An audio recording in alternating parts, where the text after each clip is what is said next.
Okay, so I'm gonna bathe the kitty. I already started, but I wanted to stop so I can get a video of what I do. I'm doing it in the kitchen sink. That seems to help. I already started, so she's really upset. These are the products, hold on, that I use right there. I use a variety, mostly the Snow White I like to use on the white cats, but on their faces, the Magic Coat Gentle Tearless, because obviously it's tearless. They don't love this process, but I wanted to show you what I do to make sure they don't scratch you or jump out or make a huge mess. And hopefully that doesn't happen with this one, because I'm doing it with a cat that is a little bit more feisty. Let me try and get my phone propped up here in a way.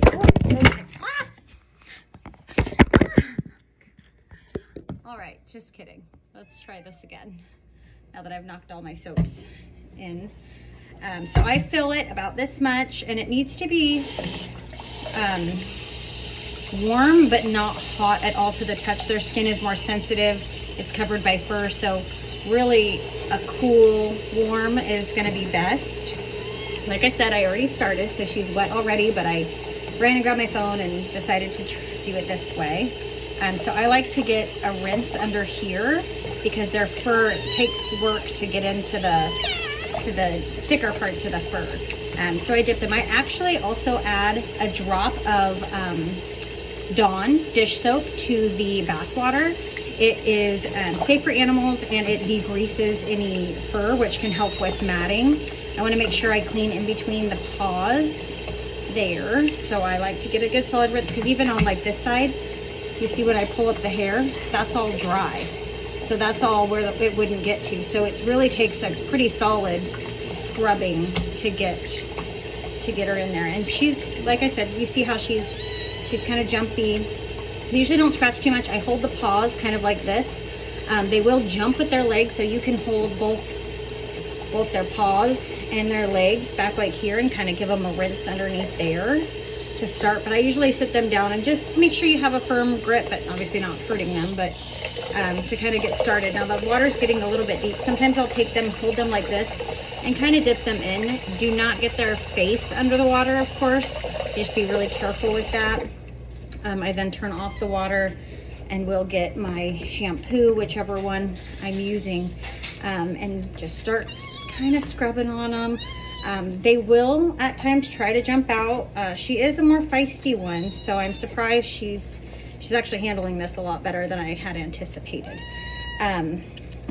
Good areas to make sure you wash are the same areas that can easily mat.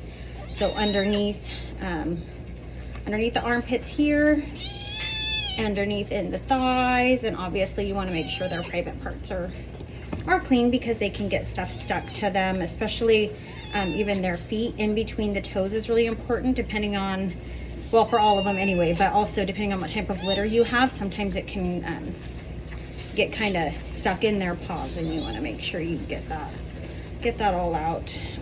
Wringing the tail out, and I just really give them a good scrub, making sure I'm in all of the fur everywhere to give them a good clean.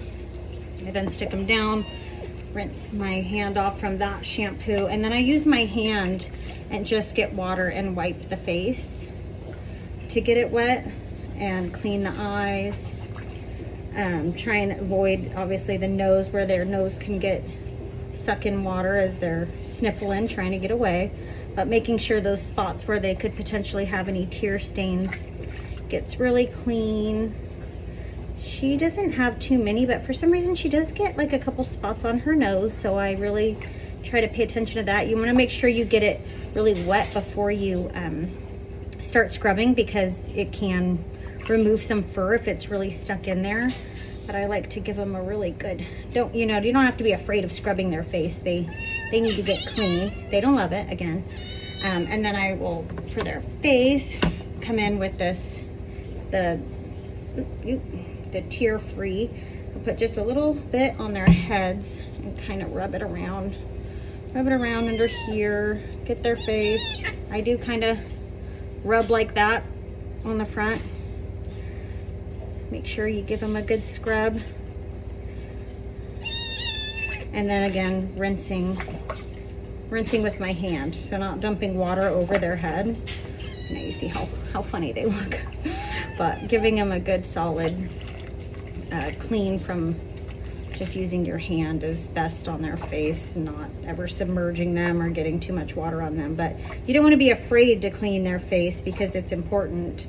And if they do have any tear staining on their face, and they're licking and they rub their face, they can get it on their paws and stain their paws if their paws are white. So it's important to make sure that you clean that really well. Obviously it's not the end of the world if they have some staining, but best to just try and keep in front of it, and then start with the rinse, turning it back on, just being careful of the temperature, and then I like to lean their head back, kind of like a little baby, really, just a very free one, and making sure you get it all rinsed out. Afterwards, I will also show you a video of grooming after the bath, but I'm gonna go ahead and, well, I can't really shut it off because my hands are soaking wet with cat, but I'll try and see if I can get a video of how I bundle them to soak up as much water as possible. So she's pretty well rinsed. Use my hand and kind of wipe her down again. Wipe her some more. Get under the chin. And now rinse the butt since that fell back in the water. All right, and she's done with this part. This is a little bit of the easier part. Now you don't have to blow dry them.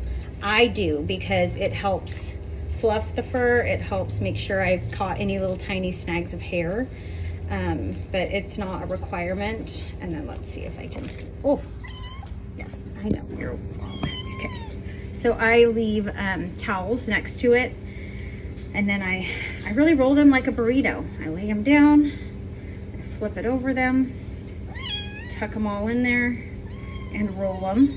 They don't love it, again, but they need to be able to be nice and warm. And I towel dry as best as I can. I'll start towel drying them. And then I do give them some time to air dry just a little. I towel dry them best I can. And then I give them some time to air dry before going in with the blow dryer. I think it's better. They're not soaking wet. You really shouldn't dry them when they're soaking wet, at least in my opinion. Just like a person, you don't want to do that to their fur. I just don't feel like that's good. Plus they're a little upset, so give them some time to kind of dry, hang out like a little baby, and then go on to the next part.